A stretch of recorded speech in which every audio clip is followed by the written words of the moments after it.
على محمد وعلى آل محمد كما صليت على إبراهيم وعلى آل إبراهيم إنك حميد مجيد اللهم بارك على محمد وعلى آل محمد كما باركت على إبراهيم وعلى آل إبراهيم إنك حميد مجيد يا رب صل وسلم دائما أبدا على حبيبك خير الخلق كلهم۔ گفتگو شروع ہونے سے پہلے یہ اعلان سماعت فرما لیں کہ کل عشاء کی نماز پورے 8 بجے ہوگی انشاءاللہ۔ غزوہ خیبر جو 7 ہجری کے واقعات میں سے ایک اہم واقعہ ہے، اس کے حالات و واقعات چل رہے ہیں۔ کچھ آپ حضرات نے سن لیے، باقی کچھ اوپر لکھ دیے ہیں۔ اسی سفر سے پہلے گدھے جو ہیں ان کو کھانا حلال اور جائز تھا۔ اس سفر کے اندر یہ گدھے جو ہیں ان کا گوشت حرام ہو گیا، اور صحابہ اکرام جو اس وقت دیگیں پکی پکائی تھیں، ساری کی ساری دیگیں جو ہیں انہوں نے الٹ دی۔ متع کی حرمت، یہ ایک حد تک متع جائز تھا۔ متع کیا ہوتا ہے کہ ایک میاں، ایک مرد اور ایک عورت کچھ پیسوں کے عوض ایک مقررہ وقت تک آپس کے اندر میاں بیوی بن کے رہتے ہیں، اور جب وہ مقررہ وقت ختم ہو جائے تو پھر جو ہے طلاق کی بھی ضرورت نہیں، ان کا وہ تعلق ختم ہو جاتا تھا۔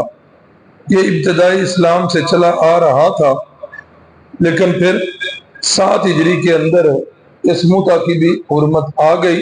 قرآن مجید کے 18واں پارہ سورۃ المؤمنون کے پہلے صفحے پر یہ ساری جو ہے نا اس کی حرمت موجود ہے۔ اسی سفر میں رسول اللہ صلی اللہ علیہ وسلم نے کچھ ایک جگہ پر بیٹھے ہوئے اور بھی کئی ہدایات ہوئیں، جن میں ایک ہدایت جو ہے وہ یہ تھی کہ عورتیں کی کچھ قسمیں ایسی تھیں جن پر آپ صلی اللہ علیہ وسلم نے لعنت فرمائی۔ لعنت کا کیا مطلب ہوتا ہے؟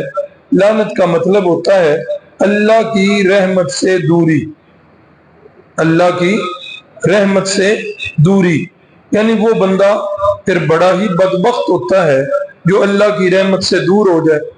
اللہ جس کی طرف نظر رحمت سے دیکھے ہی نہیں، کتنی بڑی بدبختی ہے۔ یہ کون سی عورتیں ہیں؟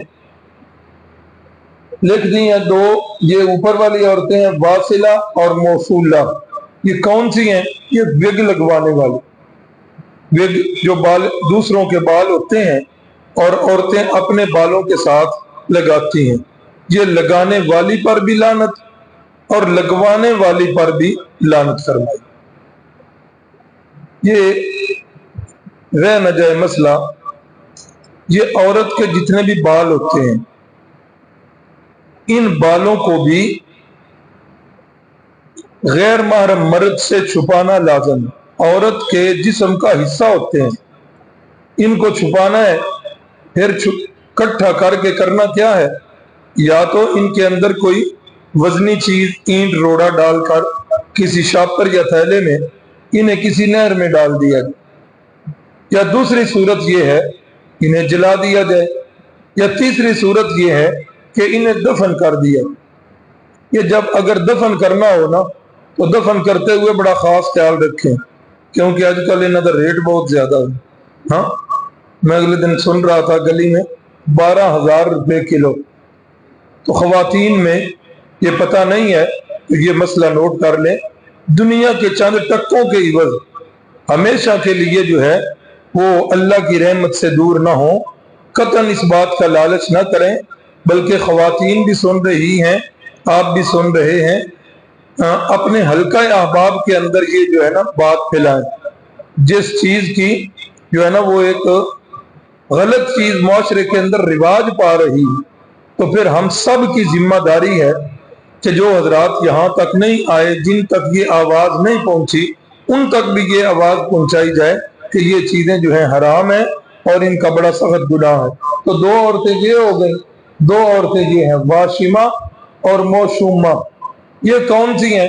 یہ وہ جو سوئی کے ساتھ رگڑ وہ چبو کر کوئی ٹیٹو بناتے ہیں، نام لکھتے ہیں، کوئی بھی کام کرتے ہیں، تو وہ جو ہے اس طرح کام جو کرنے والی ہے اس پر بھی لعنت، اور جو یہ کام اپنے جسم پر بنواتی ہے اس پر بھی لعنت، اور یہ ایک والا کام جو ہے مرد اگر کروائیں گے تو وہاں بھی یہ لعنت۔ اس کا بڑا خیال رکھنا ہے۔ ایک بات یاد آ گئی، کسی کتاب میں پڑھ رہا تھا، ان بزرگوں نے یہ مثال دی گئی تھی۔ مثال اس بات پر تھی کہ جب کسی مسلمان بھائی سے کہتے ہیں کہ یار نماز پڑھو، تو بعض اوقات جواب سننے میں آتا ہے وہ ٹھہر جائے یار، سارا اسلام نماز تھوڑا ہی پیا ہے، جاننے ہیں نمازیاں نے، رمضان آ گیا روزہ رکھو، وہ سارا اسلام روزے ہی تھوڑا ہی پیا ہے، جانتے ہیں روزے داروں کو بھی، بس رہنے دیں۔ اچھا، پھر زکوٰۃ کی باری آئی، زکوٰۃ دو، وہاں بھی یہی، بس سارا اسلام آپ لوگوں نے جو ہے نا وہ زکوٰۃ میں ہی سمجھا ہوا ہے۔ ہاں داڑھی رکھ لو، پھر وہ آگے سے مولانا مودودی کا جملہ سنا دیا جاتا ہے کہ مولانا مودودی نے فرمایا کہ اسلام میں داڑھی ہے، داڑھی میں اسلام نہیں۔ ایک ساتھی نے مجھے یہ کہا کہ مولانا مودودی نے جو لکھا ہے، میں نے کہا میں حدیث سنا رہا ہوں، رسول اللہ نے فرمایا کہ داڑھی کو بڑھاؤ اور مونچھوں کو کٹواؤ، ہم نے تو مولانا مودودی صاحب کا کلمہ نہیں پڑھا ہوا۔ تو میں نے کہا کبھی اس بات پر بھی غور کر لو کہ مودودی صاحب کی اپنی داڑھی کتنی تھی؟ اپنی داڑھی تو ان کی سنت کے مطابق تھی۔ تو اس بات پر نا بزرگ ایک تھے، انہوں نے واقعہ لکھا، انہوں نے کہا کہ ایک آدمی نے وہ کسی میلے پر نا بازو آگے کیا، یہی جو بندہ کام کرتا تھا اس کے سامنے بازو کیا، کہا کہ ادھر شیر بنا دو۔ تو جب اس نے سوئی چبوئی نا تو اس کو بڑی تکلیف ہوئی، کہنے لگا کیا کرنے لگے ہو؟ کہا کہ شیر کی دم بنانے لگا ہوں۔ کہتا ہے یار دم کے بغیر شیر نہیں ہوتا، پوچھل رہن دے باقی شیر بنا۔ دوبارہ سوئی چبوئی، اس نے کہا اب پھر درد کر رہے ہو، کیا کر رہے ہو؟ کہا کہ وہ نا شیر کی ٹانگ بنانے لگا۔ اس نے کہا لنگڑے شیر کدی نہیں دیکھے، تو ٹانگ رہن دے، تو شیر بنا۔ پھر اس نے سوئی چبوئی، کہا اب کیا بنانے لگے ہو، اتنی درد کر رہے ہو؟ کہا شیر کا پیٹ بنانے لگا ہوں۔ کہنے لگا پیٹ کو رہنے دے، بس شیر بنا۔ پھر سوئی چبوئی، اب کیا کرنے لگے ہو؟ کہا شیر کا منہ اور سر بنانے لگا ہوں۔ کہتا بڑی درد کر رہے ہو، منہ اور سر کو چھوڑو، بس شیر بناؤ، باقی پیچھے رہ کے آگے۔ ہاں تو یہی ہمارے بھائی، اللہ ہمیں دعوت دیتے ہوئے خلوص عطا فرمائے، ہمارے دل میں ہمدردی والا جذبہ ہو، اس جذبے سے دعوت دیں۔ تو یہ ہمارے بھائی جو کہتے ہیں نماز کے بغیر بھی اسلام مکمل ہے، روزے کے بغیر بھی، یعنی جس چیز کا بھی نام لو آگے سے یہی کہہ دیتے ہیں۔ تو بہرحال یہ تو بات ضمن میں آ گئی تھی، ان دونوں پر بھی لعنت فرمائی ہے۔ اسی طرح خاشمہ وجہہا، صدمے کے وقت، موت کے وقت جو اپنے چہروں پر تھپڑ مارے، اپنے چہرے کو نوچے، فرمایا یہ بھی اللہ کی رحمت سے دور ہوگی، ان پر بھی لعنت برسے۔ اور شاقہ جیبہا، حدیث کے یہ لفظ ہے، آگے ترجمہ لکھ دیا کہ بوقت صدمہ جو گریبان پھاڑے، اپنے کپڑے پھاڑے، تو یہ بھی اس پر بھی رسول اللہ نے لعنت فرمائی ہے۔ اور یہ مختلف احادیث میں مختلف الفاظ بھی ہیں۔ فرمایا اچھا جی، چلو جی گل ٹھیک۔ آپ صلی اللہ علیہ وسلم نے فرمایا کہ من ضرب الخدود وشق الجیوب ودعا بدعوى الجاہلیہ فلیس منا، فرمایا جو اپنے رخساروں پہ تھپڑ مارے، جو اپنے رخساروں پہ تھپڑ مارے، خواہ مرد ہو یا عورت، شق الجیوب، صدمے کے وقت اپنے کپڑوں کو پھاڑے، ودعا بدعوى الجاہلیہ، فرمایا جاہلیت والے بول بول لے، اللہ سے جو ہے نا وہ اللہ کے ساتھ بکواس کرے۔ یہ ہوتا ہے بعض اوقات بندہ کوئی کفریہ جملہ بول دیتا ہے موت کے وقت، کسی بڑے قریبی کا صدمہ ہو تو کفریہ جملہ نکل جاتا ہے۔ رسول اللہ نے فرمایا جو بندہ یہ کام کرے، رخساروں کو تھپڑ مارے یا اپنے گریبان کے چاک کرے یا جاہلیت والے بول بولے، فرمایا لیس منا، اس کا تعلق میرے ساتھ کوئی نہیں ہے، چاہے یہودیوں عیسائیوں سے اپنا تعلق جوڑ لے، میرے ساتھ اس کا کوئی تعلق نہیں ہے۔ تو یہ عورتیں، یہ 6 قسم کی عورتیں ہیں۔ یہ ابھی اس سفر کے اندر جن عورتوں پر لعنت کی ہے، باقی اس کے علاوہ تو قرآن مجید نے بڑے لوگوں کا بتایا، کافروں پر لعنت، جھوٹوں پر لعنت، ظالموں پر لعنت، وہ ایک الگ ہے آج کے موضوع کی مناسبت سے۔ اسی خیبر کے سفر کے اندر رسول اللہ صلی اللہ علیہ وسلم کو ایک عورت جو ہے اس نے زہر دیا تھا۔ زہر دینے والی عورت جو ہے، یہ کل جس کا آپ نے ذکر سنا، مرحب، جس کو حضرت سیدنا علی المرتضیٰ رضی اللہ تعالیٰ عنہ نے جہنم واصل کیا، یہ اس کی بہن تھی۔ اس نے لوگوں سے پوچھا، صحابہ سے پوچھا کہ آپ کے نبی جو ہے وہ کون سا بکری کا حصہ جو ہے پسند کرتے ہیں، کس کا گوشت پسند کرتے ہیں؟ تو بتایا گیا کہ یہ جو کندھا ہے نا، اس کا گوشت آپ پسند کرتے ہیں۔ تو اس نے وہی والا گوشت بتایا اور آپ کی دعوت کی، اور دعوت کے اندر جو ہے گوشت کے اندر اس نے اچھی طرح خوب زہر ملایا۔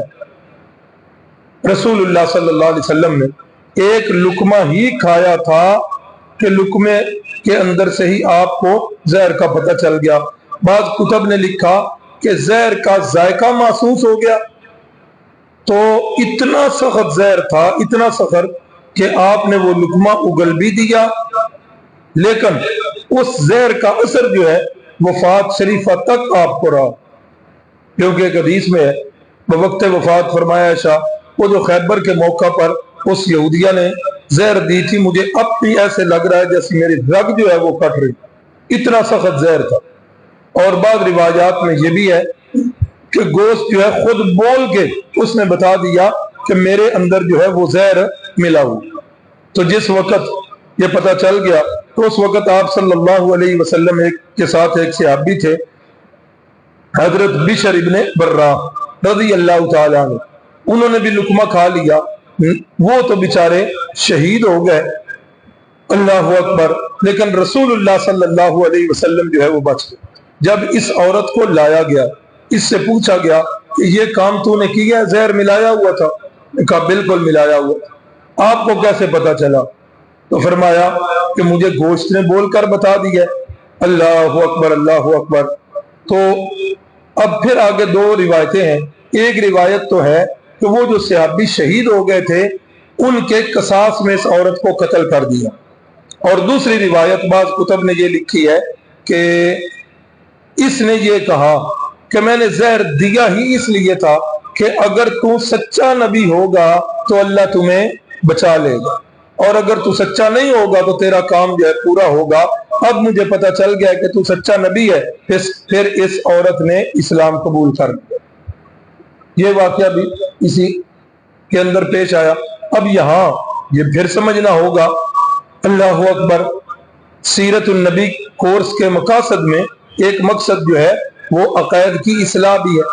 اب آپ ایک لمحے کے لیے مجھے بتا دیں کہ رسول اللہ صلی اللہ علیہ وسلم کو اس گوشت کے اندر یہودیہ نے جو زہر ملایا، تو یہودیہ کے زہر ملانے کا پتہ تھا؟ گوشت جب سامنے آ گیا، آپ کو پتا تھا کہ اس کے اندر زہر ملا ہوا ہے؟ اگر آپ کہتے ہیں کہ ہاں پتا ہے، تو پھر میرا سوال یہ ہوگا کہ کیا زہر ملے ہوئے گوشت کو کھانا کیا یہ خودکشی نہیں ہے؟ تو کیا مسئلہ سمجھ میں آیا؟ وہی مسائل حل ہو گئے کہ ہر بات کو جاننے والا کون ہے؟ صرف اللہ۔ اور ہر وقت ہر جگہ موجود کون ہے؟ صرف اللہ۔ اللہ اکبر۔ نہ تو رسول اللہ صلی اللہ علیہ وسلم جس وقت وہ زہر ملا رہی تھی اس وقت اس کے پاس نہیں تھے، اور نہ ہی آپ صلی اللہ علیہ وسلم کو علم ہوا۔ تو جب آپ کو اس بات کا علم نہیں تو معلوم ہو گیا کہ آپ عالم الغیب نہیں ہیں۔ تو جب عالم الغیب بھی نہیں ہے تو پھر الہ بھی نہیں ہے۔ اللہ اکبر۔ اسی سفر سے واپسی پر لیلۃ التعریس، یہ بھی ایک خاص واقعہ ہے۔ ایک جگہ پر رات ہو گئی۔ ابتدائی حصے میں تو آپ نے سفر کیا، انتہائی حصے میں آپ اس طرف آ جائیں، ادھر آ ہے جگہ، چیمہ صاحب آپ بھی ادھر آ جائیں، کھلے ہو کے بیٹھے۔ تو رحمت کائنات صلی اللہ علیہ وسلم رات کے پچھلے حصے میں آپ نے صحابہ کو حکم دیا کہ آپ آرام کریں، سو جائیں، اور پوچھا ہاں بھائی کون بندہ ہوگا جو صبح کے وقت ہمیں جگائے گا تاکہ ہماری نماز جو ہے وہ رہ نہ جائے۔ حضرت بلال رضی اللہ تعالیٰ عنہ فرمانے لگے یا رسول اللہ یہ کام میرے ذمہ کر دیں، میں یہ کام بخوب بھی کروں گا۔ فرمایا ٹھیک ہے بلال، آپ کی یہ ڈیوٹی ہے۔ آپ نے اور صحابہ اکرام نے جو ہے آرام کر لیا۔ اللہ اکبر۔ حضرت سیدنا بلال حبشی رضی اللہ تعالیٰ عنہ ایک وقت تک پڑھتے رہے نوافل، نوافل پڑھتے پڑھتے پھر حضرت کو نیند آ گئی، تھوڑا سا طبیعت میں جو ہے وہ تھکاوٹ محسوس ہوئی، تو آپ نے جو ہے ایک اونٹ کے وہ کجاوے کے ساتھ ٹیک لگائی کہ تھوڑی سی جو ہے نا کمر اس طرح سیدھی کر لوں۔ تو جس وقت کمر سیدھی کی اوپر سے اونٹ بھی آ گئی اور حضرت سیدنا بلال حبشی جو ہے وہ سو گئے۔ اچھا جب وہ لیٹ رہے ہیں محسوس بھی ہو رہا تو اپنا چہرہ جو ہے وہ بھی مشرق کی جانب کر لیا تاکہ جس وقت وہ پاؤں پھٹے گی صبح صادق والی اسی وقت مجھے جو ہے وہ پتہ بھی چل جائے گا۔ لیکن کیا ہوا، صبح کاذب گئی، صبح صادق بھی گئی اور فجر کا ٹائم بھی گیا تا کہ سورج جو ہے وہ نکلا۔ اب جب سورج کی کرنیں ڈائریکٹ رسول اللہ صلی اللہ علیہ وسلم کے وجود مقدس پر پڑیں تو آپ سب سے پہلے بیدار ہوئے، صلاتی صلاتی، میری نماز میری نماز۔ کون تھا پہرے دار؟ جی حضرت بلال۔ کدھر ہے؟ بلا کے لاؤ۔ حضرت کو دیکھا تو حضرت بھی ماشاءاللہ بڑے آرام کے ساتھ ہاں سوئے ہوئے ہیں، تو جگا کے لایا۔ بلال ساڈے نال کی کیتے، نماز ہماری رہ گئی۔ اللہ اکبر اللہ اکبر۔ تو حضرت سیدنا بلال حبشی نے جملہ بولا یا رسول اللہ جس ذات نے آپ کو سلایا اسی ذات نے مجھے بھی سلا دیا۔ اللہ اکبر۔ تو رسول اللہ نے فرمایا ٹھیک ہے ادھر سے کوچ کریں، اور کوچ کر کے پھر اگلی وادی کے اندر آپ صلی اللہ علیہ وسلم نے نماز پڑھی۔ یہ مسئلہ بھی سن لیں، اگر فجر کی نماز کسی کی قضا ہو جائے اور وہ سورج نکلنے کے بعد پڑھ سکتا ہے، سورج نکلنے کے بعد وہ درمیان میں جو 10 منٹ کا وقفہ ہوتا ہے نا اس میں نماز نہیں جائے، اس کے بعد پڑھے گا۔ اور اگر اسی دن زور سے پہلے زوال سے پہلے پہلے نماز پڑھ لے گا تو اس دن جو ہے سنتیں بھی پڑھے گا اور فرض بھی پڑھے گا۔ یہ فجر کی سنتیں جو ہے نا یہ بڑی لازم ہے۔ اماں جی فرماتی ہیں ان سنتوں کو تو آپ نے کبھی نہ سفر میں چھوڑا نہ حضر میں چھوڑا، بعض ائمہ کے نزدیک تو یہ واجب ہے۔ تو بہرحال رسول اللہ صلی اللہ علیہ وسلم نے پوری نماز پڑھی، جس سے فقہا نے یہ مسئلہ نکالا کہ اگر اسی دن زوال سے پہلے پڑھیں گے تو پھر اس کی قضا سنتیں بھی جو ہیں وہ پڑھیں گے اور فرض بھی پڑھیں گے۔ اللہ اکبر اللہ اکبر۔ تو یہاں بھی یہ ساری سیرت کی کتابوں میں تو ہے ہی ہے نا، یہ احادیث کی کتابوں میں بھی یہ واقعہ ملتا ہے، سیاستہ میں بھی یہ واقعہ موجود ہے۔ اچھا رسول اللہ صلی اللہ علیہ وسلم کی نماز باقاعدہ قضا ہوئی۔ ایک کون سا موقع جب قضا ہوئی تھی؟ جی خیبر کے موقع پر، اور دوسری یہاں لیلۃ التاریخ خندق کے موقع پر، خندق کے موقع پر قضا ہوئی تھی جب خندق کھودنے میں مشغول تھے، اور دوسرا اب جو ہے لیلۃ التاریخ میں جب خیبر سے واپسی آ رہے ہیں تو اس وقت جو ہے یہ نماز قضا ہوئی ہے۔ اور یہاں کہیں بھی نہیں لکھا ہوا کہ سورج جو ہے وہ واپس پلٹا تو آپ صلی اللہ علیہ وسلم نے نماز کو ادا فرمایا۔ سورج لوٹنے والی اور پلٹنے والی کوئی بات نہیں۔ اللہ اکبر اللہ اکبر۔ یہ جس وقت آپ نے خیبر فتح کیا نا تو تورات کے بہت سارے نسخے مسلمانوں کے ہاتھ میں لگے، بہت سارے نسخے، اور آپ صلی اللہ علیہ وسلم نے جب مسلمانوں نے صحابہ نے وہ نسخے لا کر دیے ایک جگہ اکٹھے کر کے تو یہودی آ گئے اور انہوں نے کہا کہ مہربانی کریں یہ ہماری مقدس کتاب ہے، اس کے نسخے جو ہیں وہ ہمیں واپس دے دیں۔ تو رسول اللہ صلی اللہ علیہ وسلم نے وہ تورات کے نسخے جو ہیں وہ واپس کر دی۔ ڈاکٹر اسرائیل ہے، اس نے اپنی کتاب ایک لکھی ہے تاریخ الیہود فی بلاد العرب، کہ بلاد عرب کے اندر یہودیوں کی تاریخ، اس کے اندر وہ باقاعدہ حوالہ دے کر لکھتا ہے، کہتا ہے کہ پیغمبر اسلام کے اس کریمانہ سلوک سے یہ بات واضح ہو جاتی ہے کہ آپ صلی اللہ علیہ وسلم دوسرے مذاہب کی کتب کا اور دوسرے مذاہب کے